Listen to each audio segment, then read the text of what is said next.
जबरदस्त है, क्योंकि शुरुआत से लेकर काम करने की शुरुआत करते हैं इस इंडस्ट्री में, नेटवर्क मार्केटिंग में, तो जो ये खतरनाक सवाल होते हैं ना, ये हमारे सामने बहुत आते हैं और हर व्यक्ति के सामने आते हैं। और कुछ लोग जो इन सवालों को सीखते हुए सामने वाले को समझाते हैं और उनका सही तरीके से जवाब देते हैं, वो इस बिजनेस में आगे बढ़ जाते हैं। लेकिन कुछ लोग सीखते नहीं है और सवालों का सही उन्हें जवाब देना आता नहीं है, तो उनके साथ वो 4-5 बार ऑब्जेक्शन आता है और वो बिजनेस को छोड़ देते हैं और वो उनका मोटिवेशन डिमोटिवेशन में कन्वर्ट हो जाता है और वो कहते हैं ये तो बेकार है, छोड़ देते हैं। तो सबसे पहले तो मैं थैंक यू कहना चाहूंगा उस भगवान की बदौलत आज हम इस धरती पे हैं, जो आज हमें मौका मिला वेस्टी जैसे सिस्टम को समझने का, सीखने का। उसके बाद हमारी पूरी ग्लोरी के एंटायर लीडरशिप का, हमारे ग्रेट अपलाइन अरविंद सर, नवीन सर, हमारे पर्दे के पीछे के हीरो केशव सर, उन सबका बहुत बहुत धन्यवाद और पूरी टीम और पूरी ग्लोरियस टीम का बहुत बहुत धन्यवाद। और मेरे पेरेंट्स का भी बहुत बहुत धन्यवाद, जो आज हम उनकी बदौलत सिस्टम की समझ पा रहे हैं, सीख पा रहे हैं। तो शुरू करते हैं। सबसे पहले मैं अपनी स्लाइड स्टार्ट कर लेता हूं। जैसा कि आप सबको मालूम है, मेरा नाम सौरभ राजपूत है और मेरे पिछले सेशंस भी आप लोग अटेंड कर चुके हैं। चलिए शुरुआत कर।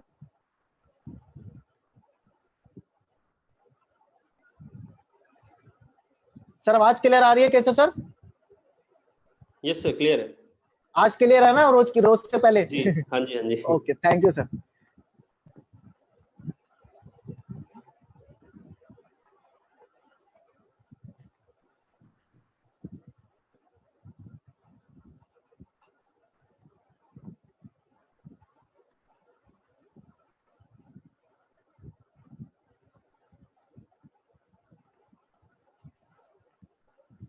नीचे आइए, नीचे नीचे कहाँ पे आना सर?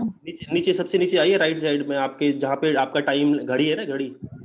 हाँ हाँ, बस थोड़ा लेफ्ट, एक और लेफ्ट, थोड़ा सा ऊपर, बस। हाँ, इसी को दबा दीजिए। Okay okay. सर एक्चुअली मुझे ये पता नहीं था, तो वैसे भी आप हमें सिखाते रहते हैं। चलिए शुरुआत करते हैं सर। प्रेजेंटेशन सर स्क्रीन पे दिख रही है प्रॉपर? बिल्कुल ठीक है। तो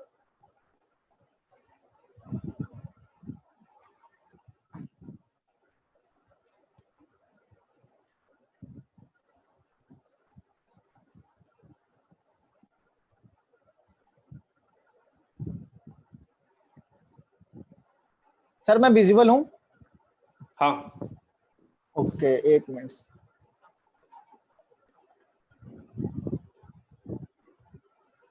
तो शुरुआत करते हैं इस सेशन की। जैसा कि आप सबको मालूम है, हमारी जो ग्लोरियस टीम है, आप सब हम सभी लोग ग्लोरियस टीम हैं और इस ग्लोरियस टीम ने ये जिम्मा ले रखा है कि आप सबको सिखाना है, क्योंकि इस बिजनेस को अगर हम सीखेंगे नहीं तो हम बिजनेस में आगे नहीं बढ़ पाएंगे। जहां तक मेरा या जितने भी हमारे अपलाइन, जितने भी हमारे लीडर हैं, वो हम सबसे बार बार यही कहते हैं कि जितना हमारे लिए मोटिवेशन जरूरी है, उससे भी ज्यादा एजुकेशन जरूरी है, क्योंकि विदाउट एजुकेशन हम बिजनेस में ज्यादा दिन आगे नहीं जा सकते, एक अच्छी टीम नहीं बना सकते। तो आज का जो टॉपिक बहुत ही शानदार और बहुत ही जबरदस्त टॉपिक, और मुझे उम्मीद है कि आप सब लोग बहुत बेसब्री से इस टॉपिक के इंतजार में थे। Objection handling in network marketing. इस नेटवर्क मार्केटिंग में या वेस्टीज का बिजनेस करते वक्त हमारे सामने जो 20 सबसे खतरनाक सवाल आते हैं, मैं उनके आपको सही तरीके से, किस तरीके से हमें जवाब देना ये भी सिखाऊंगा और क्या जवाब देने ये भी सिखाऊंगा। तो सीखने से पहले सबसे पहले समझ लेते हैं। एक्चुअली आज मेरी थोड़ी तबीयत खराब है, तो अगर मेरे को बीच में खांसी आएगी तो आप लोग थोड़ा इस चीज को इग्नोर करें। नेटवर्क, सबसे पहले ये समझ लेते हैं कि नेटवर्क मार्केटिंग में ऑब्जेक्शन आने के 3 कारण होते हैं कि ऑब्जेक्शन आता क्यों है।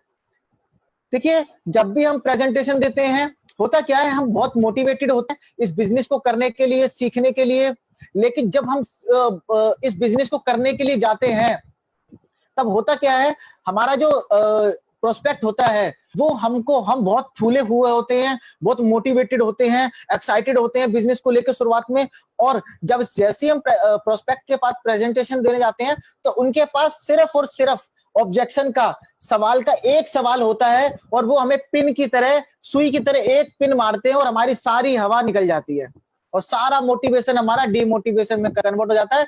और धीरे धीरे 2, 4, 5 बार हमारे साथ ऐसा होता है और हम लोग 90% लोग इस बिजनेस को छोड़ देते हैं। तो अगर आपने ये चीजें समझ ली कि ऑब्जेक्शन आता क्यों है, तो आप अपने आप को पहले से उतना तैयार कर लें कि कल को आपके सामने अगर ऑब्जेक्शन आए भी तो आप उसको बहुत अच्छे से हैंडल कर पाए। कि आप सबको मालूम है, हमारे ग्रेट लीडर, हमारे ग्रेट गुरु, हमारे गौतम वाली जी का ये कहना है, जीत उन्हीं की होती है जिनकी तैयारी अच्छी होती है। तो तैयारी करना बहुत जरूरी है। बाकी मैं आपको बताऊंगा कि मैं किस तरीके से तैयारी करता हूं इन चीजों के लिए, वो भी मैं आपको बाद में बताऊंगा। तो ऑब्जेक्शन आता क्यों है? ऑब्जेक्शन 3 कारणों की वजह से आता है। या तो आपकी प्रेजेंटेशन अच्छे से आपने नहीं दे पाई, या तो आपकी प्रेजेंटेशन में कोई कमी है, आपने बिजनेस प्लान अच्छे से बता पाया, आपने कंपनी प्रोफाइल अच्छे से नहीं बता पाई, आपने कहीं ना कहीं कमी कर दी। दूसरा कारण ये हो सकता है कि जो सामने वाला व्यक्ति है, प्रोस्पेक्ट है, उसकी बिजनेस में रुचि ना हो, वो ही इस बिजनेस को लेके एक्साइटेड ना हो, उसमें कोई इंटरेस्ट लेवल ना हो इस बिजनेस को करने का, इसलिए वो ऑब्जेक्शन कर सकता है। तीसरा कारण ये है कि ऑब्जेक्शन क्यों आता है। तीसरा कारण ये होता है कि जो प्रोस्पेक्ट होता है उसको नेटवर्क मार्केटिंग बिजनेस के बारे में उतनी अवेयरनेस नहीं होती, वो उतना जान नहीं होता, इसलिए वो हमसे इस तरीके के सवाल पूछता है। तो इन तीनों चीजों में आप समझ पा रहे हैं कि अगर आपने खुद को तैयार कर लिया, अगर आप सामने वाले को उसकी अगर वो अवेयर नहीं है, यानी कि उसको नेटवर्क मार्केटिंग की नॉलेज नहीं है, तो आपको नेटवर्क मार्केटिंग की नॉलेज बहुत अच्छे से रखनी पड़ेगी, तभी आप उसको जागरूक कर पाएंगे, तभी आप उसको समझा पाएंगे। दूसरा, आपको अगर आपको बिजनेस अच्छे से करना है और सीखना है, तो आपको इस बिजनेस को सीखना पड़ेगा, आपको अपनी प्रेजेंटेशन बेहतर से बेहतर बनानी पड़ेगी। कल जिस तरीके से हमारे ग्रेट लीडर एमडी फिरदौस जी ने हम सबको बताया था कि जो 7 स्टेप्स हमें करने चाहिए प्रेजेंटेशन में, अगर उन चीजों को फॉलो करते हुए हम प्रेजेंटेशन करेंगे तो 90% 99% हमारे सामने ऑब्जेक्शन आएगा ही नहीं। दूसरा जो वो प्रोस्पेक्ट की रुचि नहीं होना, तो ये एक ऐसा कारण है कि सामने वाला व्यक्ति इंटरेस्ट ही नहीं लेता है, तो वो कोई कारण दे सकता है, वो कोई ऑब्जेक्शन दे सकता है। तो इसलिए हमारी प्रेजेंटेशन इतनी मजबूत होनी चाहिए कि उसके इंटरेस्ट ना के बावजूद हम उसको हम बिजनेस के लिए इंटरेस्टेड बना दें, उसको इतना रुचि बना दें उसकी बिजनेस में, ताकि वो ना कर पाए। तो यहाँ पे प्रोस्पेक्ट की गलती नहीं है, गलती कहीं ना कहीं हम में होती है कि या तो हमारी प्रेजेंटेशन अच्छी नहीं होती, या हमको नेटवर्क मार्केटिंग की नॉलेज अच्छे से नहीं होती, हम खुद नहीं सीख पाते, ठीक है, या हम सामने वाले की नीड को आइडेंटिफाई नहीं कर पाते। चलिए आगे बढ़ते हैं। हाँ, जब भी आपके सामने ऑब्जेक्शन आएगा तो आपको ऑब्जेक्शन को हैंडल करते वक्त 3 स्टेप फॉलो करने हैं। 3 स्टेप को फॉलो करते ही आप ऑब्जेक्शन को हैंडल करेंगे। अब आप सबने देखा होगा, कुछ लोग क्या करते हैं, जब हमारे सामने कोई ऑब्जेक्शन आता है, जैसे किसी ने कह दिया, सामने वाले पुष्पक ने, अगर कहीं कंपनी बंद हो गई तो हम लोग क्या करते हैं, उन पे हावी हो जाते हैं। अरे ऐसे कैसे बंद हो जाएगी, इतनी बड़ी कंपनी है, लाखों करोड़ों की कंपनी है, इतने सारे लोग हैं, लोगों का भरोसा है, कैसे बंद हो जाएगी, सर ये तो गलत बात है, ऐसे थोड़ी कंपनियां बंद होती हैं। तो हम उनको ना कुछ उनकी बात समझते हैं, ना कुछ हम स्टेप्स को फॉलो करते हैं, बस उन पे हावी हो जाते हैं।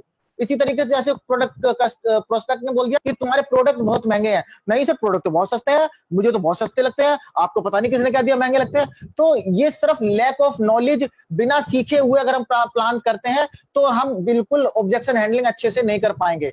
तो ऑब्जेक्शन हैंडलिंग करते वक्त, सामने वाले को जवाब देते वक्त, हमें सबसे पहले 3 चीजों को का ध्यान रखना है। इन 3 स्टेप को फॉलो करते ही हमें सामने वाले को संतुष्ट रूप में उसको जवाब देना है। वो कैसे 3 स्टेप मैं आपको बताता हूं। सबसे पहला कि उसके ऑब्जेक्शन से सहमत होना है। सामने वाले व्यक्ति ने आपके सामने जो भी ऑब्जेक्शन दिया है, आपको उसके ऑब्जेक्शन में सहमति रखनी है कि हाँ, मैं आपसे जब मैं इस बिजनेस प्लान को समझ रहा तो मेरे सामने भी ऐसी ऑब्जेक्शन आया था, यानी कि आपको बोला हाँ आपकी बात बिल्कुल सही है, आपका कहना बिल्कुल सही है, आपके उसको ऑब्जेक्शन में सहमति बनानी है आपको। दूसरा, आपको खुद को उसके ऑब्जेक्शन से जोड़ना है, यानी कि आपको ये बातें बोलनी है कि जब इस बिजनेस को मैं देख रहा था तो मेरे साथ भी ऐसी ऑब्जेक्शन आया था, मैंने भी यही ऑब्जेक्शन रखा था, मैंने भी यही सवाल रखा था सामने अपने अपलाइन के। तो यानी कि आपने अपने आप को उसके ऑब्जेक्शन से जोड़ दिया, ठीक है। तो उसको क्या लगेगा, हाँ कहीं ना कहीं इसको भी बिल्कुल वही क्वेश्चन आया था, इसके माइंड में वही सवाल आया था जो आज मेरे माइंड में आ रहा है। तीसरा, आपको क्या करना है कि कहानी बनानी है। कहानी ये जरूरी नहीं हकीकत की कहानी हो, ये राजा रानी वाली भी कहानी हो सकती है कि राजा रानी गए बाजार, वहां से लाए आम का अचार। कहानी कोई भी हो सकती है, बस कहानी एकदम सटीक होनी चाहिए, एकदम जेन्युइन, मतलब आपकी जो कहानी हो वो बिल्कुल सही होनी चाहिए, उसमें किसी भी तरीके का हेर फेर नहीं होना चाहिए, एकदम सही तरीके से आपको उसको कहानी समझानी है। और उस कहानी में सवाल होने चाहिए, सवालों के साथ आपको वो कहानी समझानी है, और जो सवाल आप उसमें उससे करोगे वो आपको उसको डायरेक्टली नहीं करने हैं, थर्ड पार्टी रेफरेंस से करने हैं, थर्ड पार्टी रेफरेंस से करने हैं। वो इसमें थर्ड पार्टी रेफरेंस कौन होगा? वो आपका अपलाइन होगा, जो भले उस टाइम, उस ऑब्जेक्शन के टाइम पे, आपकी प्रेजेंटेशन के टाइम पे हो या ना हो, ठीक है। आपका अपलाइन बैठा है दिल्ली में, आप मुंबई में प्लान कर रहे हो, तो आपका अपलाइन थर्ड पार्टी रेफरेंस होगा। उसकी वहां पे फिजिकली प्रेजेंस हो या ना हो, लेकिन उसकी मेंटली आपके दिमाग में उसकी प्रेजेंस होनी चाहिए। और सपोर्टिंग टूल्स के लिए आपको अपने साथ हमेशा luxury car book, leading lady book, या अपने लीडर्स जो ग्रेट लीडर्स हैं हमारे, crown director, diamond director, star director, DUCD, DCD, उनके इनकम स्टेटमेंट अपने पास रखने हैं अपने मोबाइल में, या अपने पास उनकी प्रिंट आउट रखने हैं, और कुछ टेस्टिमनीज रखनी है अपने लीडर्स की। तो ये 3 चीजें आपको जरूर करनी है। अब मैं आपको इनको आगे लाइव एग्जांपल दिखाऊंगा कैसे आपको ये 3 स्टेप फॉलो करते हुए ऑब्जेक्शन को हैंडल करते हैं।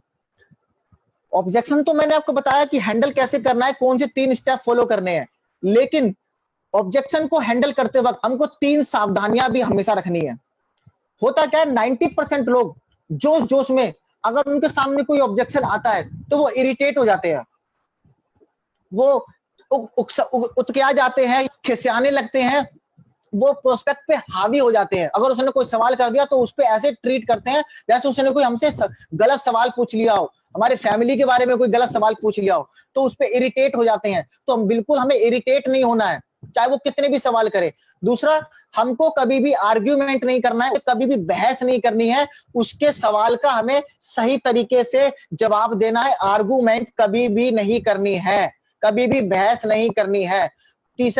तीसरा हमें यह ध्यान रखना है कि हमको प्रोस्पेक्ट को सीधे सीधे डायरेक्ट उसको जानकारी नहीं देनी है, क्योंकि देखो प्रोस्पेक्ट सवाल तभी करता है जब उसको जानकारी नहीं होती है, नॉलेज नहीं होती है। लेकिन अब हम उसको नॉलेज तो देनी है, लेकिन डायरेक्टली उसको नॉलेज नहीं देनी, उसको हमें थर्ड पार्टी रेफरेंस से जवाब लेते हुए खुद के ऊपर के हिसाब से इनडायरेक्ट वे में उसको नॉलेज देनी है। अगर हम उसे डायरेक्ट नॉलेज तो उसे लगेगा अच्छा सारा दिमाग तेरे अंदर ही है, वो अपने मन में सोचेगा सारा दिमाग तुम्हारे अंदर, हम तो कुछ जानते नहीं है, हम तो यहाँ बेवकूफ बैठे हैं, तू ही मुझे सिखा रहा है आज से, है ना। तो कभी भी उसको डायरेक्टली नहीं सिखाना है।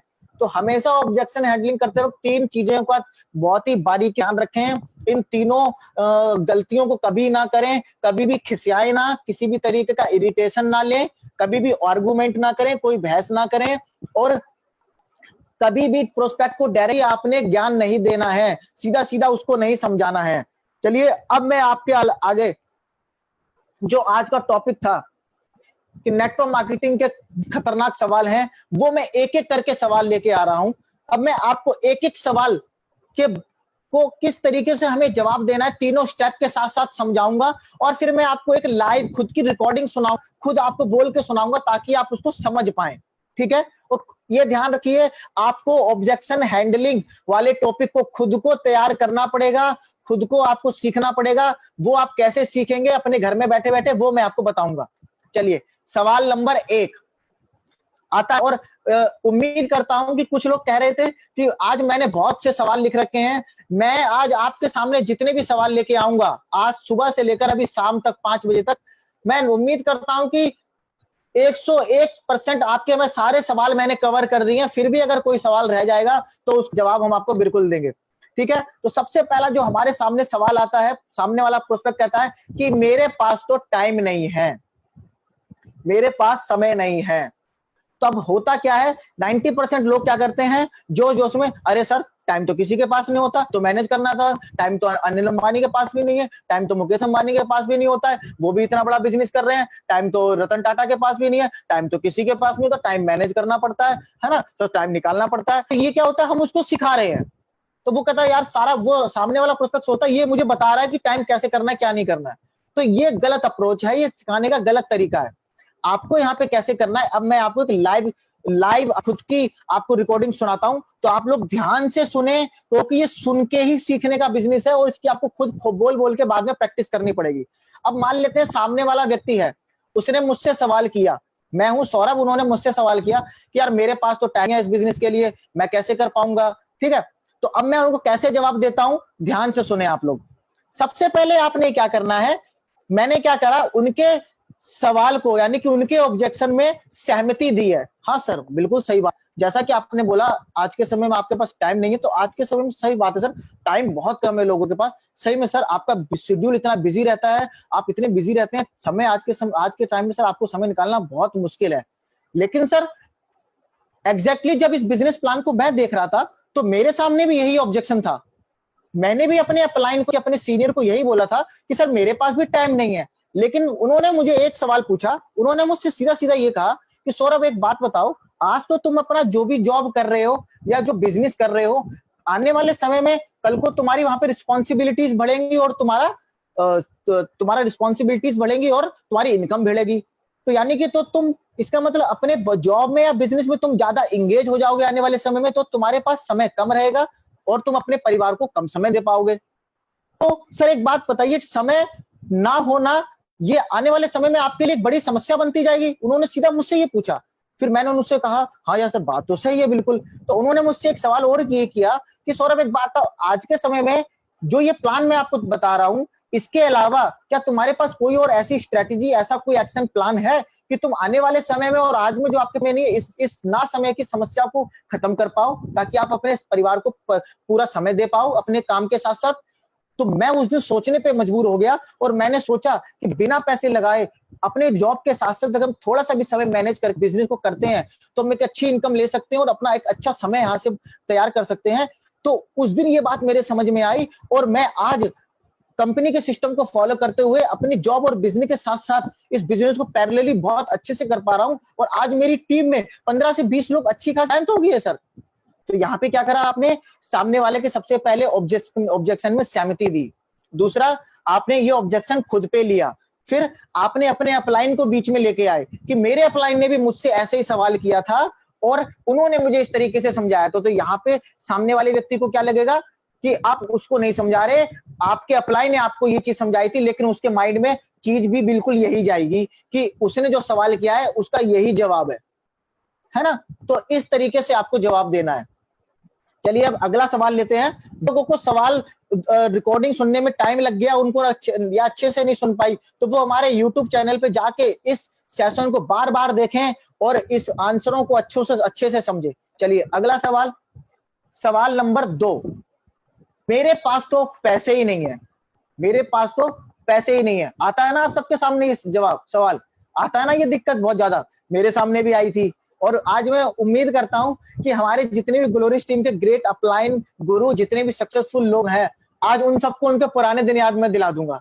ठीक है, चलिए कोई बात नहीं, मेरे पास पैसे नहीं है, ये हमारे पास ऑब्जेक्शन हमेशा आता ही होगा, बहुत केस में ही आता है। अब देखिए सिंपल सी चीज है, या तो प्रोस्पेक्ट जानबूझ के इसको आपको टाल रहा है या तो हकीकत में उसके पास पैसे नहीं है। अब होता क्या है, 90% लोग क्या गलती करते हैं, अरे सर पैसे तो किसी के पास नहीं होते, पैसे तो मैनेज करने पड़ते हैं, सर मेरे पास भी नहीं थे पैसे, ये नहीं, तो उसको सिखाने लगते हैं। तो ऐसे नहीं करना होता, ये गलत तरीका है। हमको अब यहाँ पे कैसे करना है मैं आपको समझाता हूँ, हमें कैसे इस ऑब्जेक्शन को हैंडल करना है वो मैं आपको बताता हूँ। चलिए आप लोग ध्यान से सुने, ठीक है? हाँ सर बिल्कुल सही बात है। आज जब इस बिजनेस की मैं शुरुआत कर रहा था तो मेरे सामने भी यही सबसे चैलेंज था कि मेरे पास भी पैसे नहीं थे, है ना? लेकिन मेरे अपलाइन ने, जो मेरे सीनियर है, जब मैं इस बिजनेस प्लान को ले रहा था मैंने भी उनसे कहा सर पैसे तो है नहीं मेरे पास।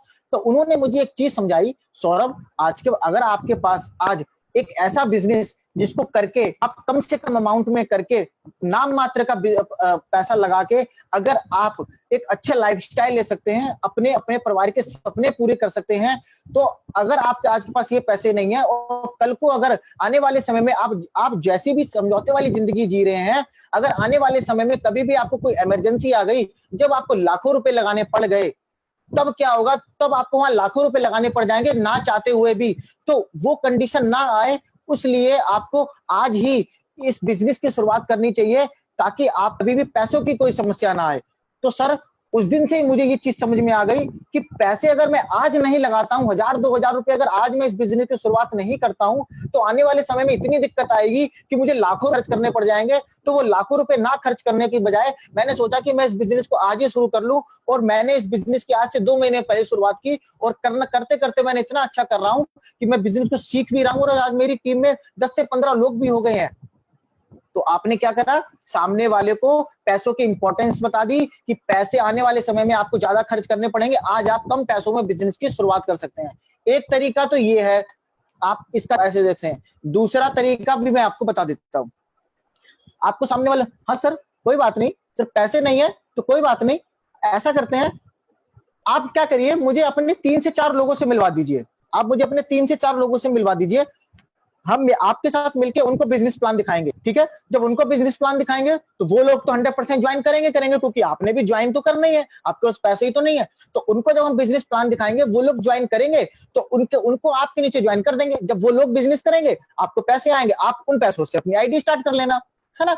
तो होगा क्या, वो आपको चाहे वो बिजनेस करे चाहे ना करे, लेकिन आपको वो 90% केस में अपने 3-4 लोगों से जरूर मिलवा देगा। और चाहिए क्या हमें, और लोगों से, और लोग ही तो चाहिए हमें। अगर वो 4 लोग दिखा भी दे, मिलवा भी दे, तो हमको 4 में से 1 को भी ज्वाइन करा दिया, हमारा तो काम हो गया। तो हमको ऑब्जेक्शन को पॉजिटिव वे में लेना है, कभी भी उसको उस पर हावी नहीं होना है, उसमें नेगेटिविटी नहीं ढूंढनी है, ठीक है। तो इस तरीके से आप इस ऑब्जेक्शन को हैंडल कर सकते हैं। चलिए अब अगले सवाल पे आते हैं। सवाल नंबर 3, सोचकर बताऊंगा या अगले महीने बताऊंगा, ठीक है। सोचकर बताऊंगा या अगले महीने बताऊंगा। अब होता क्या है इस सवाल में, जो सामने वाला प्रोस्पेक्ट है, या तो वो आपको टाल रहा है ना, या वो आपको टाल रहा है, वो आपको अवॉइड कर रहा है, आपको करना चाह रहा है, वो आपको टालना चाहता है कि अगले महीने आएगा फिर बोल दूंगा, सोच के बताऊंगा। तो मैंने यहाँ पे देखिए लिखा हुआ सवाल नंबर 3, उसके ऊपर स्टार लिखा हुआ है। यहाँ पे आप अपने अपलाइन को नहीं लाएंगे। जिस क्वेश्चन पे मैंने स्टार लगा हुआ है, यहाँ पे आप अपने अपलाइन को नहीं लाएंगे। यहाँ पे आपको ही तो इस ऑब्जेक्शन को बिना थर्ड पार्टी रेफरेंस इस्तेमाल किए हुए आपको ऑब्जेक्शन हैंडल करना है। कैसे करना मैं आपको बताता हूं।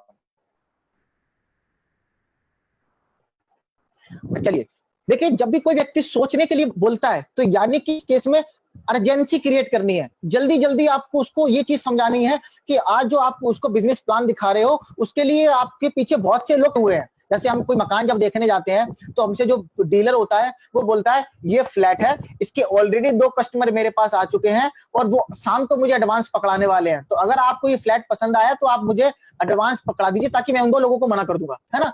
तो अर्जेंसी हो जाती है। तो इस केस में आपको भी अर्जेंसी क्रिएट करनी है कि सोच कर बताऊंगा या अगले महीने बताऊंगा। अब आपको कैसे इसका जवाब देना है मैं आपको सिखाता हूं, ध्यान से सुने, ठीक है। सबसे पहले तो आपने उसमें सहमत, सही बात है सर, आप अपना समय लीजिए, कोई बात नहीं है, ठीक है। आप जितना समय लेना चाहें सोचने का ले सकते हैं। लेकिन सर मैं आपको बता दूं, आज आपसे मिलने के बाद ठीक मेरी 2 बैक टू बैक मीटिंग है, 2 लोगों से मेरी ज्वाइनिंग है, 2 लोगों से मेरी मीटिंग है, उनको मुझे प्रेजेंटेशन दिखानी है और ऑलरेडी मेरी उनसे बात हो चुकी है। उन्होंने मुझे अपना आधार कार्ड और अपनी डिटेल मुझे सेंड कर दी है। देखो सर, कॉपी में इन दोनों के नाम भी लिखे हुए हैं, इनसे मेरी शाम को मीटिंग है और ये 100% मेरे साथ ज्वाइन करेंगे। बस इनके कुछ डाउट्स मुझे क्लियर करने जाके, बाकी इनकी ज्वाइनिंग तो 100% आनी है। और जैसा कि आपको मालूम है, इस बिजनेस में किसी को भी ज्वाइन कराने के लिए एक अपलाइन आईडी की जरूरत पड़ती है। तो अगर आप अभी या आज ही मेरे साथ ज्वाइन कर लेंगे, तो उन लोगों को ज्वाइन कराते वक्त मैं आपकी रेफरेंस आईडी डाल दूंगा, ताकि होगा क्या, वो लोग आपके नीचे ज्वाइन हो जाएंगे और उनके काम करने से आपको बेनिफिट होगा। तो अब सामने वाला क्या, अरे यार बात तो सही है, वो 2 लोगों को ज्वाइन कराएगा तो मेरे नीचे कराएगा, तो मैं अभी ज्वाइन कर लेता हूं। और इस केस में आपको थोड़ी स्मार्टनेस दिखानी है। अपने साथ हमेशा 2 एग्रीमेंट फॉर्म जो होते हैं, ज्वाइनिंग फॉर्म, हमेशा वो फिल करके रखो। किसी का नाम, उसमें अपलाइन आईडी ब्लैंक छोड़ दो और उसमें उनके नाम और डिटेल फिल करके रखो। और अपनी ये अगर आपके पास ज्वाइनिंग नहीं है तो अपनी डायरी में 2 लोगों के नाम और उनके घर का एड्रेस, उनकी डिटेल वगैरह लिख के रखो, ताकि सामने वाले को दिखा दो, देखो सर इन 2 लोगों से मेरी शाम को मीटिंग है। तो सामने वाला सोचेगा या तो यार ये तो मौका मेरे यहाँ से जा रहा है, तो वो आपसे तुरंत ज्वाइन करे, ठीक है। तो इस तरीके से आप उनको इस ऑब्जेक्शन को हैंडल कर सकते हैं, ठीक है। चलिए आगे बढ़ते हैं। चौथा सवाल, ये तो चेन सिस्टम है, ये तो जोड़ने वाला काम है, ये तो मेंबर बनाने वाला काम है। आता है ना आप सबके सामने सवाल, आज सबके चेहरे पे मुस्कुराहट भी आ रही होगी। सौरभ सर वही सवाल लेके आ रहे हैं जो सामने आते हैं, क्योंकि सर आप जिस दौर से गुजर रहे हो ना, मैं उस दौर से गुजर भी चुका हूं और अभी भी मैं उस दौर से गुजरा हूं। तो मुझे सब कुछ मालूम है कि क्या क्या सवाल आते हैं और हमें किस तरीके से इसके जवाब देने होते हैं। और अभी आगे मैं आपको सिखाऊंगा आखिर में कि हमको किस तरीके से खुद को इन सवालों के जवाब देने के लिए तैयार करना है, ठीक है। तो जब हमारे सामने इस तरीके का सवाल आता है, ये तो चेन से, ये तो वही जोड़ने वाला काम है, ये तो मेंबर बनाने वाला काम है ना। तो आपने सबसे पहले सहमत होना है, सामने वाले की बात के पे, ऑब्जेक्शन पे सहमत होना है। क्या बोला? हाँ सर, बिल्कुल सही बात है ना, ये तो जोड़ने वाला, ये तो चेन सिस्टम, ये तो मेंबर बनाने वाला काम है, आपकी बात बिल्कुल सही है। सर जब इस बिजनेस को मैं देख रहा था, इस प्रेजेंटेशन को मेरे सीनियर मुझे जब दिखा रहे थे, तब मैंने भी उनके सामने यही सवाल रखा था, एग्जैक्टली सेम, बिल्कुल सर, है ना। और आप यहाँ पे आपकी बॉडी लैंग्वेज इतनी अच्छी होनी चाहिए कि सामने वाले को लगे कि हाँ यार बात तो बिल्कुल ये सही कह रहा है, ये बिल्कुल एकदम के साथ भी ऐसा ही हुआ होगा। तो आपने क्या बोलना है कि मेरे सामने भी यही ऑब्जेक्शन आया था, मैंने भी उनको यही बोला था कि ये तो जोड़ने वाला काम है, ये तो चेन सिस्टम है, ये तो मेंबर बनाने वाला है। तब मेरे अपलाइन ने मुझे, मेरे सीनियर ने मुझे वहां ये समझाया, एक तरीके से समझाया कि सौरभ एक बात बताओ, तुम जो पिज्जा खाते हो, जो मैकडोनल्ड का बर्गर खाते हो, कभी तुम नेट पे जाके सर्च करो गूगल पे, वहां पे लिख कर आता है Domino's is the food chain, is the chain of food restaurants, McDonald is the chain of food restaurants, OYO is the chain of hotel restaurants. यानी कि जितने भी बड़े बड़े लोग हैं, जितने भी बड़े बड़े बिजनेसमैन हैं, वो एक चेन बना के काम करते हैं, वो लोगों को जोड़ने का काम करते हैं। और उन्होंने मुझे साथ साथ एग्जाम्पल के साथ ये भी समझाया कि जो रिलायंस जियो जब इस मार्केट में आया था, उन्होंने क्या करा था, उन्होंने अपना एक अच्छा सा प्रोडक्ट निकाला और लोगों को जोड़ना शुरू किया। उन्होंने आज करोड़ों लोगों को अपने साथ जोड़ लिया, और हर व्यक्ति अगर 100 रुपए का भी रिचार्ज कराता है, 200 का रिचार्ज कराता है, तो मुकेश अंबानी का जो टर्नओवर जाता है अरबों खरबों में जाता है। यानी कि सर उन्होंने मुझे ये समझा दिया, जोड़ने का या मेंबर बनाने का या चेन बनाने का बेनिफिट इतना होता है कि कल को अगर हम इस दुनिया में रहें या ना रहें, तो हम जिन लोगों को लेके गए हैं वो लोग भी अगर उन चीजों को इस्तेमाल करते हैं, तो एक टर्नओवर क्रिएट होता है जिससे हमारे घर में आमदनी आती है। तो और उन्होंने मुझे साथ में ये भी समझाया कि सौरभ, जिन जिन लोगों ने चैन बनाई है वो चैन की जिंदगी जी रहे हैं, और जिन्होंने चैन नहीं बनाई, जो चैन का हिस्सा है, वो बेचैन होकर जी रहे हैं। उस दिन से मेरी आंखें खुल गई सर, और मैंने इस बिजनेस को करना शुरू किया। सीखते हुए मैं आज बिजनेस को कर पा रहा हूं, और आज मैंने अपने आप को तैयार किया है, और मेरे साथ लगभग 10 से 50 लोग मेरे साथ जुड़ गए हैं, मेरे साथ मेंबर बन गए हैं, मेरी चेन में तैयार हो गए हैं। तो यानी कि आपने उसके सामने इस चैन को जोड़ने वाले को और आने वाले सवालों को पॉजिटिव वे में प्रेजेंट किया है, तो वो आपकी बातों को गलत नहीं कहेगा, वो समझेगा। ठीक है, तो इस तरीके से आपको जवाब देने हैं। आपको खुद की भी कॉमन सेंस यूज करनी कि आपको किस समय पे किस तरीके से कहानी बना के जवाब देना है। अब आप समझ पा रहे होंगे, 4 सवाल मैंने सवालों के आपको जवाब दिया। अब आप यहाँ पे ये समझ पा रहे होंगे कि किस तरीके से मैं तीनों स्टेप्स को फॉलो कर रहा हूं, है ना। पहले उसमें सहमत हो रहा हूं। एक मिनट, जैसे मैं समझ पा रहा हूँ कि आवाज आ रही है सर, आवाज आ रही है Keshav sir? Hello Keshav sir, आवाज आ रही है? हाँ, आपकी आवाज आ रही है, आप कंटिन्यू करो। बहुत ही मजा आ रहा है लोगों को। ठीक है, थैंक यू सर। ठीक है, तो इस तरीके से आप समझ पा रहे कि मैंने 4 सवालों के आपको जवाब दिए, तो आप समझ पा रहे हो कि मैंने यहाँ पे कभी भी अपने वाली जो प्रोस्पेक्ट है उससे डायरेक्टली कोई सवाल नहीं किया। यहाँ पे मैं अपने अपलाइन को लेके आया बीच में, और उसको कहानी बता रहा हूं कि जब मैं प्रेजेंटेशन ये देख रहा था, तो मैंने अपने अपलाइन से ठीक यही सवाल किया था, और मेरे अपलाइन मुझसे क्वेश्चन करते हुए इस तरीके से मुझे इसका जवाब दिया था। तो सामने वाले को ये भी लगेगा ये मुझे ज्ञान नहीं दे रहा, लेकिन इनडायरेक्ट वे में जा तो सवालों के जवाब जा तो उसी को रहे हैं, तो उसका ईगो भी हर्ट नहीं होगा। चलिए अगला सवाल नंबर 5, तुमको कितने पैसे आते हैं या तुमने कितने कमा लिए? जब हम शुरू में इस बिजनेस में ज्वाइन होते हैं, तो हमारी इनकम तो इतनी बड़ी होती नहीं है, और जब हम सामने लोगों के पास ये प्रेजेंटेशन लेके जाते हैं, तो लोग कहते हैं तुमने कितना कमा लिया, तुम्हें कितने आ गए, है ना, तुम्हारी गाड़ी आ गई, तुम्हारा घर बन गया, तुमने विदेश घूम लिया, तो आता है ना। तो 99% लोग घबरा जाते हैं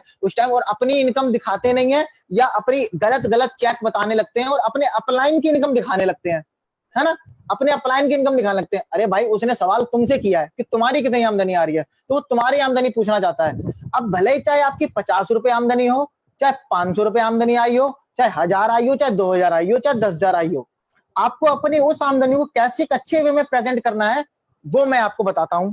तो देखो, ऑब्जेक्शन तो सामने आएगा, जो इसको झेल जाएगा वो आगे बढ़ जाएगा, जो इसको नहीं झेल पाएगा वो बिजनेस छोड़ देगा, सिंपल सी बात है। ठीक है, तो अब मैं आपको रिकॉर्डिंग के माध्यम से सुनाता हूं, ध्यान से सुने। तुमको कितने पैसे आते हैं, तुमने कितने कमा लिए? सर आपकी बात बिल्कुल सही है ना। आपकी इस पे देखिए स्टार लगा हुआ है, यानी कि यहाँ पे आपको अपने अपलाइन को बीच में नहीं लाना है। यहाँ पे आपको अपने अपलाइन को बीच में ले लेना, यहाँ आप ही को उनको समझाना पड़ेगा कि तुमने कितने कमा लिए, तुमको कितने पैसे आने लगे, ठीक है। हाँ सर, आपकी बात बिल्कुल सही है। सर देखिए, जैसा को मैं बता दूं, जैसा कि आपको पता है, मैंने आपको जो आज प्रेजेंटेशन दी, अभी जो बिजनेस प्लान बताया है, उसमें आपको हमको इतना तो समझ में आ गया कि जो ये बिजनेस है पैसिव इनकम का है, यानी कि हम एक व्यक्ति को ज्वाइन करा लेते हैं, वो जैसा जैसा काम करता रहता है, उसके काम करने से हमको इनकम आती रहती है।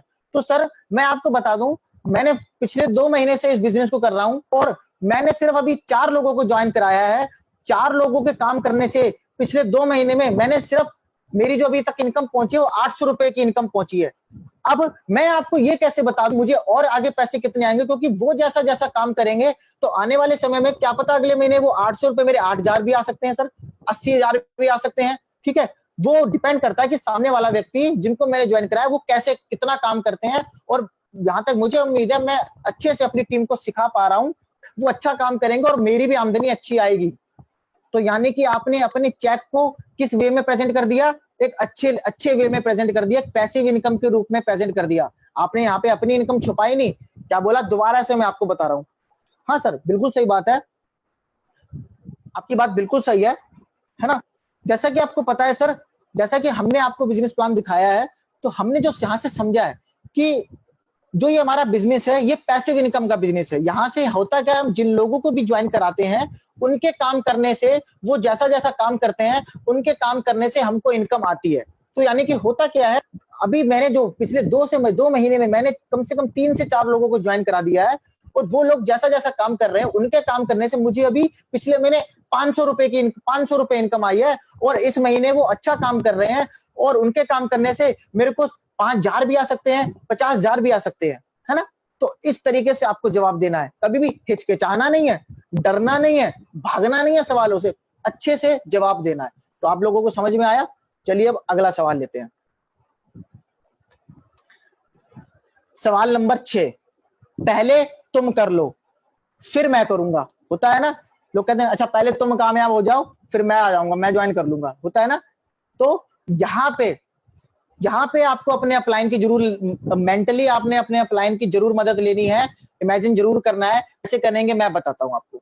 चलिए ये सवाल उम्मीद करता हूँ सबके सामने आते होंगे, और जहां तक मैंने 20 सवाल लिखे हैं, शाम तक में आपके जितने भी सवाल हैं वो सारे इन 20 सवालों में कवर हो जाएंगे। आपको कोई सवाल नहीं बचेगा जिसका आपको जवाब नहीं मिल पाएगा। तो सवाल नंबर 6 को समझते हैं और ध्यान से सुने। ये प्रैक्टिकल, मेरी जो भी ट्रेनिंग होती है प्रैक्टिकल ट्रेनिंग होती है।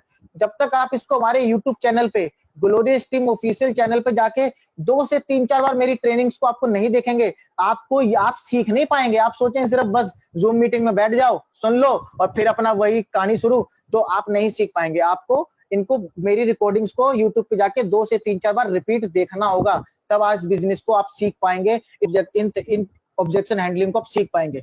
चलिए सवाल नंबर 6, पहले तुम कर लो फिर मैं करूंगा। तो आता है ना आप सबके सामने ये क्वेश्चन। अब मैं इस क्वेश्चन को कैसे हैंडल करता हूं या मैं अपनी टीम को कैसे सिखाता हूं, वह मैं आपको बताता हूं, रिकॉर्डिंग के माध्यम से आपको सुनाऊंगा, ध्यान से सुने। सबसे पहले आपने क्या करना है, हाँ सर बिल्कुल सही बात है। जब मेरा अपलाइन इस मेरे को बिजनेस के बारे में बता रहा था, तो ठीक एग्जैक्टली मैंने भी उनको बोला था कि पहले सर आप कामयाब हो जाओ फिर मैं इस बिजनेस को कर लूंगा। और सर सही बताऊं, आज वो इतने अच्छे लेवल पे हैं, उन्होंने मुझसे 1 साल पहले इस बिजनेस के बारे में बताया था, और आज वो 1 साल में इतने अच्छे लेवल पहुंच गए हैं कि आज वो मुझे अपना समय पूरा, अगर मैं उनसे समय मांगता हूं तो वो अपना समय प्रॉपर वे में दे नहीं पाते हैं, क्योंकि उनकी बहुत बड़ी टीम हो गई है। वो अपना समय मुझे दे नहीं पाते हैं, उनका समय एक समय कीमती हो गया है, क्योंकि उनकी बहुत बड़ी टीम हो गई है ना। तो उस टाइम मैंने ये गलती कर दी थी कि जब वो शुरू में मेरे साथ ये पास बिजनेस लेके आए थे, मैंने सोचा था ये सफल हो जाएंगे तब मैं बिजनेस करूंगा, और आज वो सफल हो गए। और आज मैं बिजनेस कर तो रहा हूं, लेकिन वो मुझे सिखाते तो हैं, लेकिन पूरा समय नहीं दे पाते, क्योंकि उनकी बहुत बड़ी टीम हो गई है। तो सर वो गलती आप ना करें, क्योंकि अगर आज आप बिजनेस को नहीं करते हैं, कल को 1-2 साल बाद जब मेरी टीम बड़ी हो जाएगी तो मैं भी पूरा समय नहीं दे पाऊंगा। और ये सर बिजनेस सीखने का समय है, जब तक यहाँ पे एक सिखाने वाला नहीं होता हम इस बिजनेस को अच्छी सीख नहीं पाते। और सर दूसरी बात ये है कि सर मेरे कामयाब होने या ना होने से क्या पता, वैसे तो मैं इस बिजनेस में जिस तरीके से सीख रहा हूं मैं जरूर कामयाब होऊंगा, लेकिन 1% मान ले तो मैं इस बिजनेस में कामयाब हुआ नहीं हुआ, उस पे मत जाइए सर।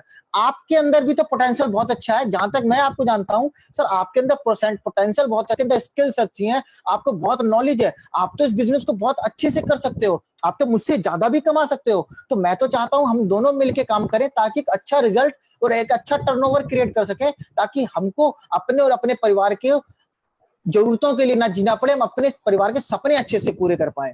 तो यहाँ पे उसको क्या दिखा दिया, इंपोर्टेंस बता दी कि अगर आज मेरे साथ ज्वाइन नहीं करोगे तो जो मैंने गलती की थी, अब भले ही आपने अपलाइन ने आपको प्लान दिखाया ना दिखाया वो छोड़ दो, उसे क्या पता, आपके अपलाइन ने आपको प्लान दिखाया, आपने उसको सामने यही ऑब्जेक्शन रखा था, आज मैं पछता रहा हूं तो कल को तुम भी मत पछताना, है ना। तो उसके सामने आपने एक सबक रख दी कि जो गलती मुझसे हुई वो तुम ना करना, यानी कि अपने ऊपर ये सबक लिया है आपने, अपने ऊपर ही गलती रखी और सबक उसको दे दिया, है ना। तो इस तरीके से आपको समझाना है। चलिए अब अगला सवाल, सवाल नंबर 7। ये ऑब्जेक्शन तो सबके सामने आता ही होगा, आता है ना, और सबके चेहरे बता रहे हैं, जैसा कि मैं देख पा रहा हूं केशव सर भी हंस रहे हैं और हमारे जो अरविंद सर हैं वो सब लोग भी देख रहे हैं कि कंपनी भाग गई तो, क्योंकि शुरुआत में ये ऑब्जेक्शन आता ही आता है। और आज आप ये लोग सोच रहे होंगे कि सौरभ सर वही क्वेश्चन लेके आ रहे हैं जो क्वेश्चन हमने लिखे हुए हैं, है ना। तो सर मुझे पता है, तो कंपनी भाग गई तो, कहीं कंपनी बंद हो गई तो, कुछ हो गया तो, ये हो गया तो, इस तो ने तो बहुत परेशान कर रखा है, और ये तो हमें शुरू से लेकर जब तक हम बिजनेस में रहेंगे, चाहे हम DUCD भी बन जाए तब भी ये तो हमें जिंदगी में परेशान करेगा, ठीक है। तो किस तरीके से इसका जवाब देना चाहिए समझते हैं। देखिए क्या है, 90% लोग क्या गलती करते हैं यहाँ पे, जब इनके ऊपर ये सवाल आता है कि कंपनी भाग गई तो, कंपनी कहीं बंद हो गई तो हम कंपनी को कंपनी अपने ऊपर लेने लगते हैं, हम कंपनी का झंडा ऊपर करने लगते, अरे कंपनी ऐसे कैसे भाग जाएगी, कंपनी क्यों भाग जाएगी, कंपनी इतनी बड़ी कंपनी है, कंपनी का इतना बड़ा टर्नओवर है, इतने सारे लोग हैं, इतने लोग जुड़े हुए हैं, क्या वो बेवकूफ है, अरे उसे उससे क्या लेना देना, आपको उसको उसका फ्यूचर सिक्योर करवाना है ना। जैसा कि कल MD फिरदौस जी ने बताया था, आपकी कंपनी कितनी बड़ी है क्या नहीं, उससे क्या लेना देना, वो क्या नाचे, नहीं, आपको उसे सिक्योर, उसे उसका फ्यूचर सिक्योर महसूस ना है अगर वो आपकी बिजनेस कंपनी से जुड़ रहा है तो, ठीक है। जो सिंपल सी बात है, आपको यहाँ कैसे ये ऑब्जेक्शन हैंडल करना है आइए समझते हैं। सबसे पहले यहाँ पे आपको उनसे सहमत होना है, क्या होना है, सहमत होना है, ठीक है। आपने, और ध्यान रखें आपको अपनी कंपनी की नॉलेज भी, यहाँ प्रोफाइल की नॉलेज भी अच्छे से होनी चाहिए, ठीक है।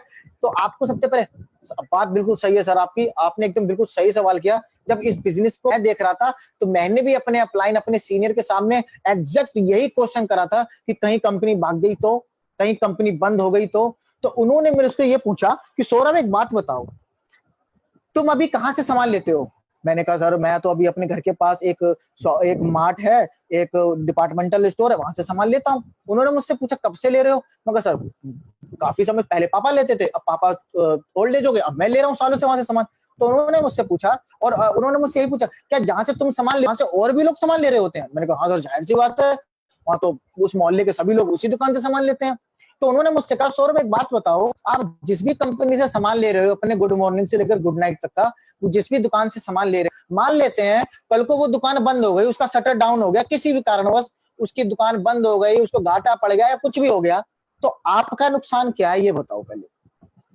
आपका कोई नुकसान है, आप क्या माथा पे बैठ जाओगे, ओए मेरी तो दुकान मैं तो लूट गया, मैं तो बर्बाद हो गया, मेरे को तो उसने लूट लिया। सिंपल सी चीज है सौरभ जी, आपने उसको पैसे दिए, आपने अपना सामान लिया, दैट्स इट, है ना। तो यहाँ घबराने की वाली तो कोई बात ही नहीं है। इसी तरीके से वेस्टीज में अगर हम सामान लेते हैं, कल को कंपनी को मान लेते हैं बहुत बड़ी बड़ी कंपनियां बंद हो जाती हैं, लेकिन ऐसा होता भी है क्योंकि मेरे सामने भी आया था, तो इसमें हमारा तो जेब से कुछ गया ही नहीं, है ना, ठीक है।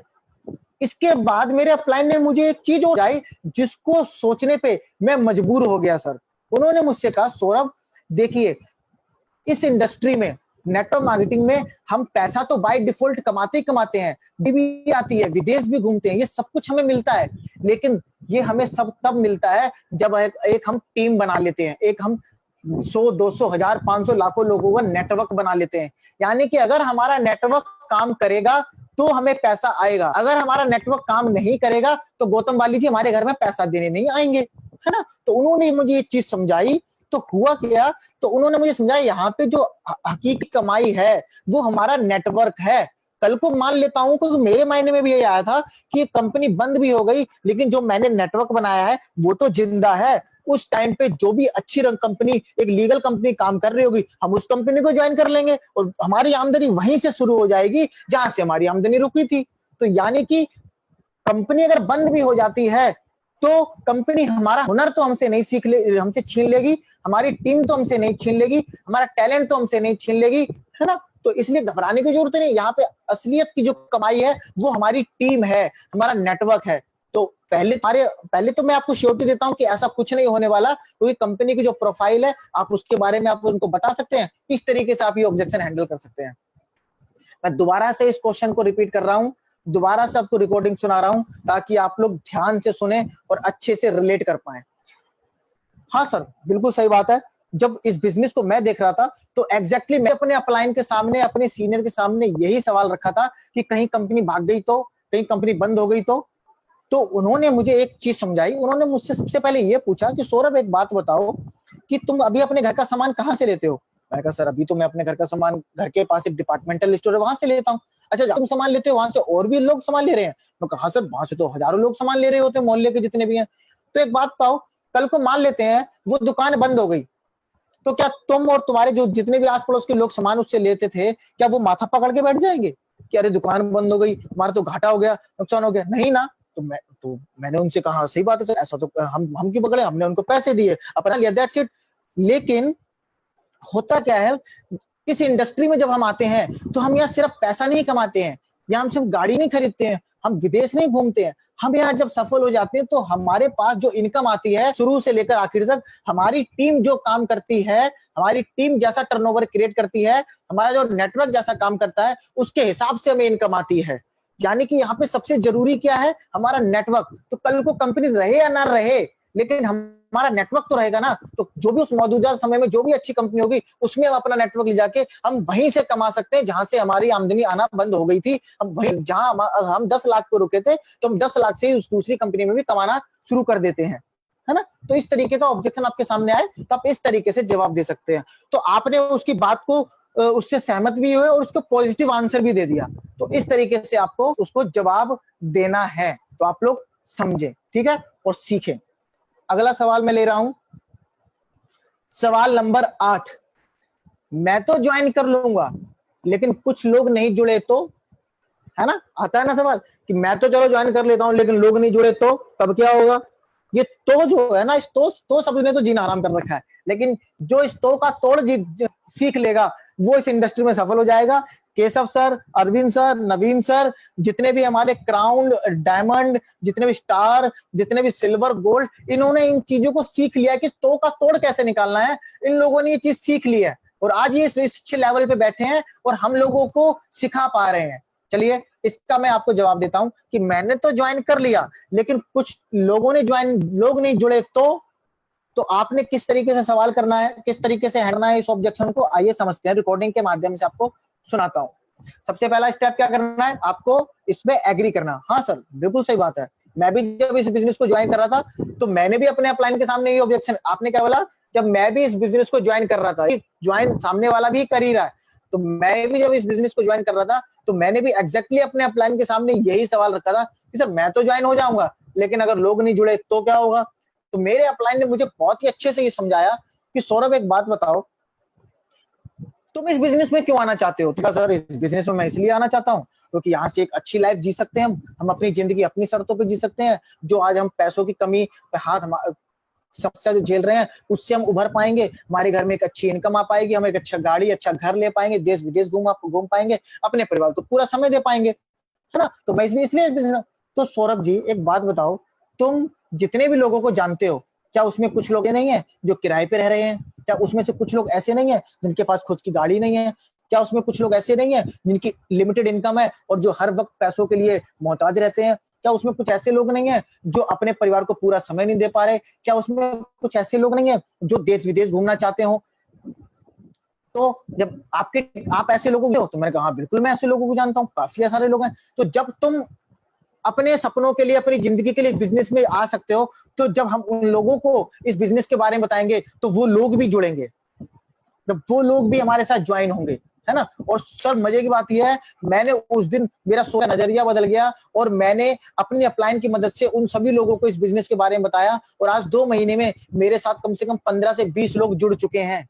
तो सामने वाला क्या सोचेगा, यार मेरे जैसा ऑब्जेक्शन इसको भी आया, इसने इस ऑब्जेक्शन पे सॉल्यूशन पे काम किया और आज इसके साथ 15-20 लोग जुड़ गए हैं, तो सामने वाला इसको पॉजिटिव वे में और 99% केस में आपके साथ वो जरूर ज्वाइन करेगा। तो इस तरीके से आपको इस ऑब्जेक्शन का हैंडल करना है।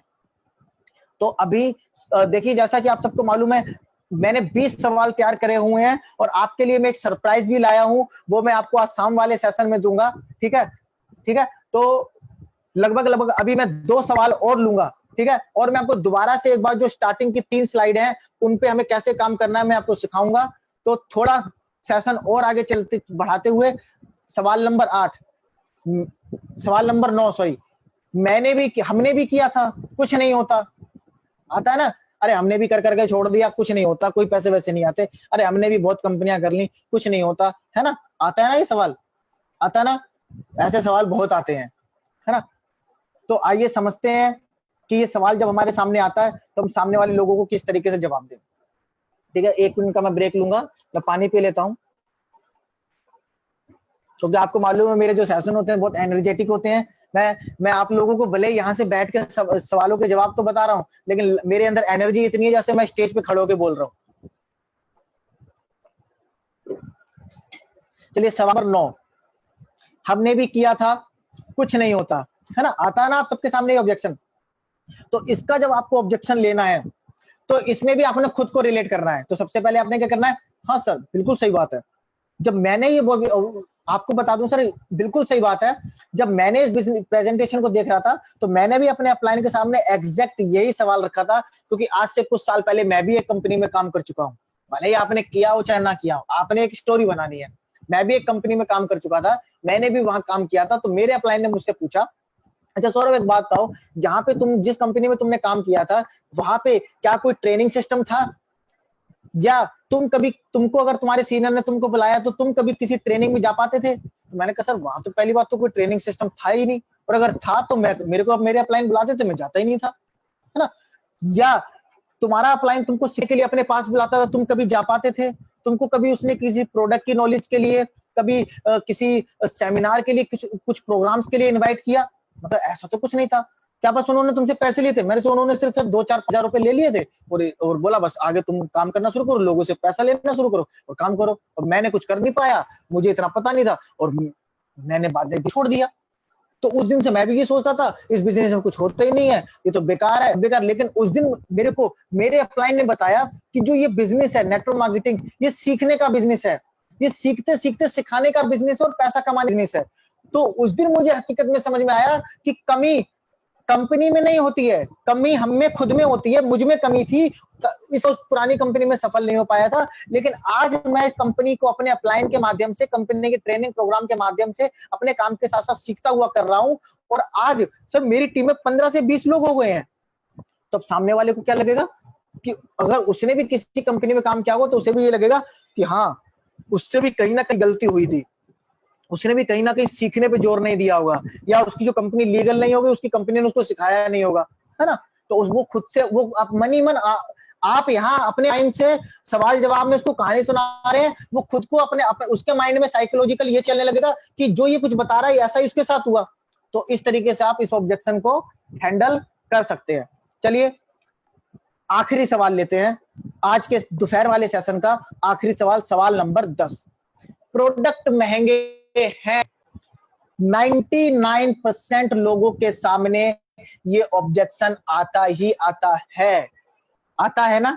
या तो ये ज्वाइनिंग के बाद आता है जब प्रोडक्ट ले लेता है, या तो प्रोडक्ट लेते वक्त आता है, या प्रेजेंटेशन देने वक्त ऑब्जेक्शन आता है। और इसलिए मैंने सवाल नंबर 10वां इसलिए रखा है ताकि आखिर में आपके मन में चल रहा होगा कि जो सवाल हमें पूछना महंगे हैं, प्रोडक्ट महंगे, वो सवाल तो सौरभ सर बता नहीं रहे, वो सवाल तो सौरभ सर बता नहीं रहे। तो ले आए, देखिए सौरभ सर आपके लिए यहाँ पे प्रोडक्ट महंगे हैं।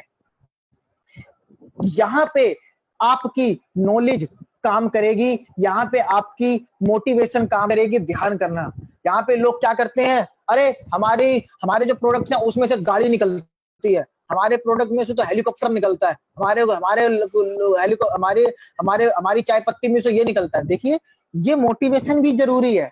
ये सेमिनार्स में, ये सक्सेस सेमिनार में इस तरीके की बातें की जाना नहीं है, लेकिन जब वो समझा रहे हैं, प्राण दे कर रहे हैं, तब वहां ये हवा जो मारते हैं, हम बातें मारते हैं, वहां मोटिवेशन काम नहीं करता, वहां पे एजुकेशन काम करता है, क्योंकि डीके नहीं मारता लंबी लंबी, है ना। तो यहाँ पे सर आपको आवाज आ रही है मेरी क्लियर सबको?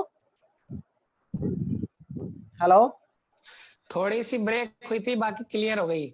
अब क्लियर हो गई? क्योंकि बीच में से थोड़ा नेटवर्क डिस्टर्ब हो गया था, तो अब क्लियर है? हाँ क्लियर है। ओके सर, कंटिन्यू करूं? Yes continue. Okay sir, okay sir, ठीक है।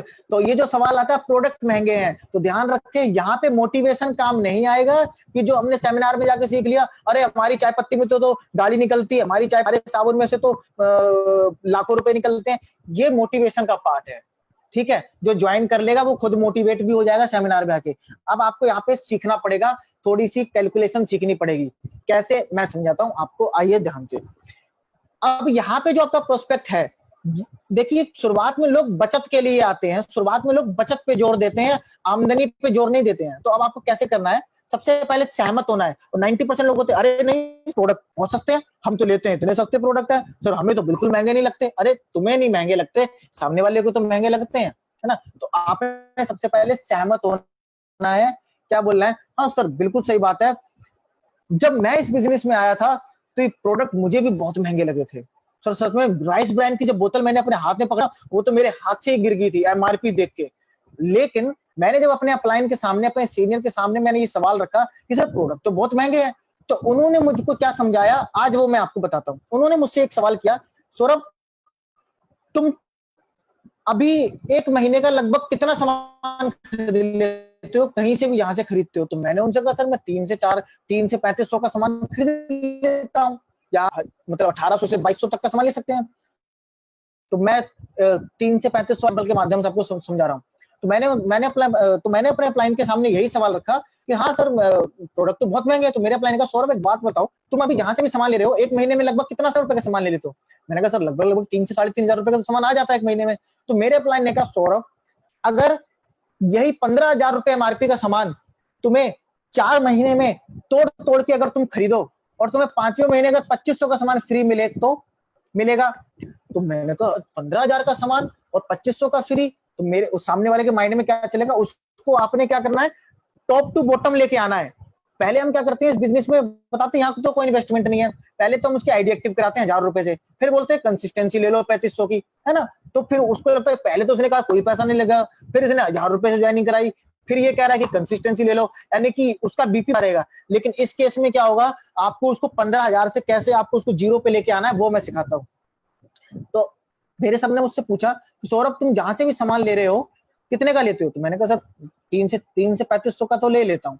तो उन्होंने कहा तुम जब वेस्टीज में या इस कंपनी में तुम 15,000 रुपए का सामान 4 महीने में खरीदोगे 15,000 एमआरपी का, तो सबसे पहले तुमको हर महीने 500 रुपए एमआरपी पे छूट मिलेगी, और जो कि तुम्हें हर महीने लगभग 3-3 हजार रुपए का सामान खरीदना है, यानी कि 3500 का सामान तुम्हें 3000 में मिलेगा, और तुमको हर महीने 10% का सामान फ्रीगा, और साथ के साथ तुमको 20% कंसिस्टेंसी यानी कि 20% रुपए का 5वें महीने के हिसाब से आपको सामान फ्री मिलेगा, और आपको कम से कम 5% से लेकर 20% रुपया कैशबैक आपके खाते में। तो सर अगर कैलकुलेट करें तो मेरे अपलाइन ने मुझे कैलकुलेट करके दिखाया कि सर ऐसे ऐसे ऐसे ये सभी ऑफर अगर माइनस कर दें तो हमको जो सामान पड़ता है लगभग 50% छूट पे पड़ता है सर।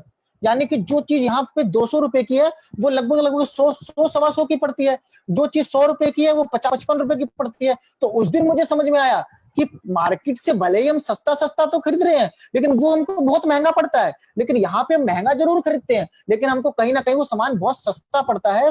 फिर मेरे अपलाइन ने मुझसे एक सवाल पूछा कि सौरभ तुम 3,000 रुपए का एक महीने सामान खरीद रहे हो, अगर यही सामान तुम 12 महीने खरीद रहे हो और वही सामान अगर तुम अपने 30 साल तक खरीदोगे तो तुम्हारे लगभग लाख रुपए खर्च हो जाएंगे। सर उस दिन जब मैंने ये समझा तो मुझे समझ में आया कि मेरे 13 लाख रुपए खर्च हो रहे हैं।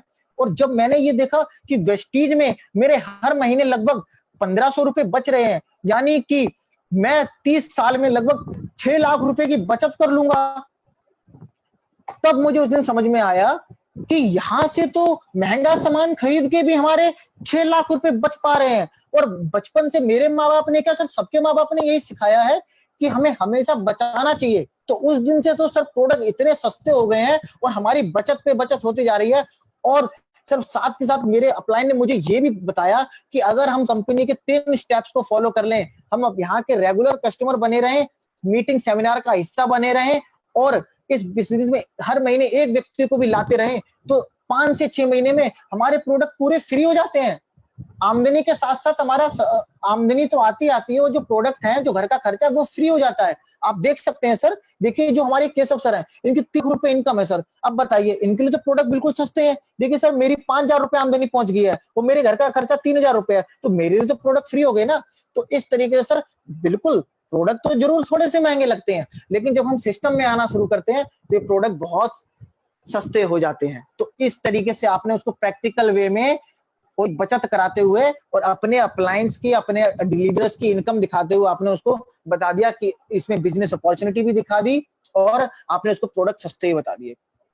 तो इस चीज को आप ध्यान से समझें। अभी ये सेशन खत्म नहीं हुआ, ये शाम को 11 सवाल नंबर 11 से फिर से स्टार्ट था। तो ये आप लोग बने रहें और अपने सवालों को देखते रहें कि कम से कम आपके सवालों में से मैंने 10 सवाल तो यही कवर कर दिए। अब मैं दोबारा से आपको थोड़ा सा रिपीट करा देता हूं, दोबारा से मैं आपको याद दिला देता हूं कि हमको कैसे कैसे इन ऑब्जेक्शंस को हैंडल करना है। तो मैं दोबारा से शुरू की स्लाइड्स पे ले जाता हूं।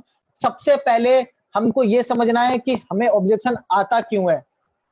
कमी में ही होती है, इसलिए ऑब्जेक्शन आता है। सिर्फ एक कारण की वजह ऑब्जेक्शन जो हमारी वजह नहीं आता, वो सामने वाले को इंटरेस्ट नहीं होता। लेकिन अगर हमारे अंदर नॉलेज अच्छी है तो हम सामने वाले के की रुचि अगर नहीं भी है, इंटरेस्ट नहीं है, तो उसको हम इस लेवल जगा सकते हैं। अगर हमारे अंदर हमारा वे ऑफ प्रेजेंटेशन बहुत अच्छा है, हमारी ड्रेसिंग सेंस अच्छी है, हमारा बॉडी लैंग्वेज अच्छा है, तो क्योंकि हमारे प्रोडक्ट में तो जान है ही, हमारे बिजनेस प्लान भी अच्छा है, जान हमें अपने अंदर भी डालनी होती है, तब हमारा प्रेजेंटेशन अच्छा बनता है। तो अपनी प्रेजेंटेशन को बेहतर से बेहतर बनाइए, प्रोस्पेक्ट और अपनी नॉलेज को ज्यादा से ज्यादा बढ़ाइए, ताकि अगर आपके सामने वाला उस पर अवेयर नहीं है तो आप उसको पूरी अच्छी तरीके से, क्योंकि अगर आप ही को नॉलेज नहीं होगी, आप अवेयर नहीं होंगे हर चीज को लेके, तो आप सामने वाले को अवेयर नहीं कर पाएंगे। फिर आपने क्या करना है, हमेशा 3 स्टेप को ध्यान रखना है। सामने वाले के ऑब्जेक्शन से सहमत होना है, फिर उसके ऑब्जेक्शन से खुद को रिलेट करना है, फिर एक कहानी बनानी है जो कि भले जेन्युइन हो या ना हो, लेकिन सामने वाले को जेन्युइन लगनी चाहिए। फिर आपको थर्ड पार्टी रेफरेंस लेनी है, यानी कि अपने अपलाइन को रिलेट करते हुए उसके सवाल पूछते हुए आपको ये कहानी सुनानी है। और सपोर्टिंग के लिए आप अपने पास luxury car book, leading lady book और अपने लीडर्स के इनकम स्टेटमेंट अपने मोबाइल में और कुछ टेस्टिमनीज अपने लीडर्स की अपने मोबाइल में रखनी है, ठीक है। और जो गलतियां आपको नहीं करनी है, जो आपको बिल्कुल, इसको तो बिल्कुल करना ही करना नहीं है, कभी भी इरिटेट नहीं होना, आर्ग्यूमेंट नहीं करना और डायरेक्ट कभी भी प्रोस्पेक्ट को सीधा सीधा सवाल नहीं करना और उसको कभी भी समझाना नहीं है, सीधा सीधा इनडायरेक्ट वे में समझाना। तो ये 3 गलती कभी ना करें। तो आज और अब मैं आपको बता देता हूं कि ये मैंने कैसे सीखा। देखो, घर बैठ के आप देखिए, होता क्या था, जब हम इस बिजनेस में आए थे तो मैंने केशव जी से बोला, तो मेरे सामने भी जब ऑब्जेक्शन आते थे तो केशव सर ने मुझे सिखाया कि सौरभ देखो, अब तुम किसी के सामने जब प्लान करने जाओगे, शुरुआत में तुम्हें आता इतना है नहीं, तो वो तुम्हें ऑब्जेक्शन करेगा और तुम जवाब दे नहीं पाओगे, तुम लड़खड़ा जाओगे, तुम परेशान हो, तुम्हारे माथे से पसीना निकलेगा और सामने वाला तुम पे हावी हो जाएगा। तो तुम्हें क्या करना है, जैसा कि गौतम बाली जी कहते हैं, पहले तैयारी अच्छे से कर लो। प्रेजेंटेशन तो तुमने अच्छी बनाई ली है, अब तुम तैयारी अच्छी कर लो। तुम क्या करो, अपने आप को शीशे के आगे खड़ा करो और ये जो ऑप्शंस तुम्हारे सामने आते हैं, ये खुद से पहले पूछो, फिर खुद को जवाब देना शुरू करो, जिससे आपकी क्या प्रैक्टिस होगी, आपकी बॉडी लैंग्वेज वहां पे आप अपनी अच्छी करिए, जिससे आप सीख पाएंगे। फिर आप मार्केट में जाइए, तब आप इन ऑब्जेक्शंस को अच्छे से हैंडल कर पाएंगे। तो अब मैं आप सभी का बहुत बहुत धन्यवाद। उम्मीद करता हूं इन 10 सवालों में से अब तक आपके सवाल आपको अच्छे से जवाब मिल गए होंगे। मेरा जो समझाने का जो इंटेंशन था वो ये था कि आपको हमेशा सहमत होना है, खुद को रिलेट करना है ऑब्जेक्शन से और एक कहानी बनानी है सवालों के साथ अपने अपलाइन को रिलेट करते हुए, उसको थर्ड पार्टी रेफरेंस इस्तेमाल करते हुए। तो इन 10 सवालों को मैंने अभी ले लिया है, शाम को मैं आपके सामने दोबारा से रूबरूंगा और जो अगले 10 सवाल हैं वो तो और इंटरेस्टिंग होने वाले हैं और जबरदस्त होने वाले हैं। तो आप सबका बहुत बहुत धन्यवाद।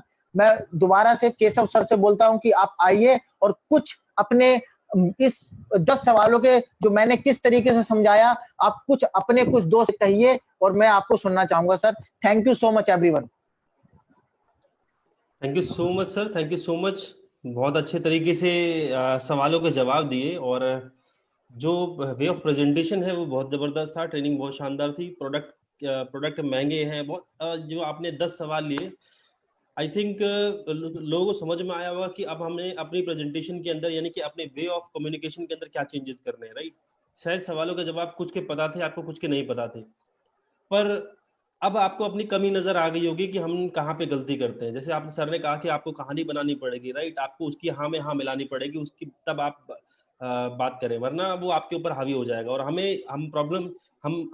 सभी लोगों के साथ प्रॉब्लम यही होती है कि जब हम सामने वाले को समझाने जाते हैं, अभी लेवल छोटा होता है, ज्यादा नॉलेज होती नहीं है, तो उसके पास नेगेटिव नॉलेज ज्यादा होती है, वो आपके ऊपर सारी की सारी नेगेटिव नॉलेज डाल देता है और हम कहीं ना कहीं नेगेटिव हो जाते हैं, राइट। क्यों ऐसा हुआ? क्योंकि हमारे पास प्रॉपर नॉलेज नहीं थी, इन सवालों के जवाब नहीं थे। और जो सौरभ सर ने आपको 10 सवाल के जवाब दिए, ये सवालों के जवाब मेरे ख्याल से किसी भी ट्रेनिंग में दिए जाते नहीं है। न CNT में होते हैं, ना TTT में होते हैं, ना LDP में होते हैं, ना VIP में होते हैं, ना सेमिनार में होते हैं। ये आपकी प्रैक्टिकल नॉलेज के ऊपर डिपेंड करता है, राइट। जैसे जैसे आप लोगों से मिलेंगे ये नॉलेज तब आनी शुरू होती है। तो सर ने आपको निचोड़ दे दिया है उसका कि आपके साथ क्या प्रॉब्लम आने वाली है, क्या सवाल आने वाले हैं और उनके आपको किस तरीके से जवाब देने। शायद पता होगा आपको कैसे देने, बट एक वे ऑफ प्रेजेंटेशन होता है कि हाँ, मुझे अगर सामने वाले ने ये बोला तो मुझे उसकी हाँ में हाँ मिला के इस जवाब को दूं ताकि वो एग्री हो जाए, राइट। वरना सामने वाला एग्रेशन में रहता है, वो बस आपकी बात को काटने में लगा रहता है। तो हमें उसको अपनी तरफ भी तो करना है, राइट। सो बहुत जबरदस्त ट्रेनिंग थी, बहुत अच्छे तरीके से समझाया। और अभी पार्ट खत्म नहीं हुआ है, अभी हमारा ये पहला पार्ट था।